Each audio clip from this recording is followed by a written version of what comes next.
तव्हां ॾिठो ही गवर्नर जेको साबिक़ गवर्नर हो जंहिं सिंध जे विजूद सां मस्किरियूं शुरू कयूं गवर्नर हाउस खे 90 ठाहिण जो कोशिशि कई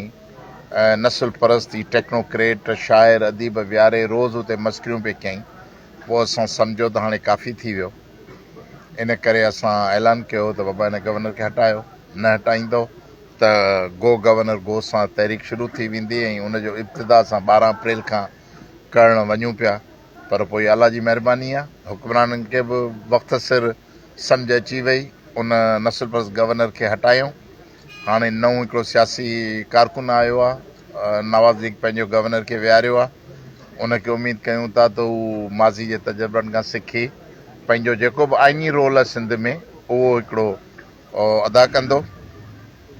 ऐं 12 तारीख़ इंशाअल्लाह असां रुगो गवर्नर खे हटाइण लाइ एहतिजाज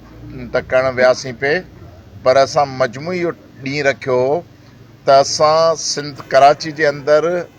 मोहतात अंदाज़ो सही आदमशुमारी थिए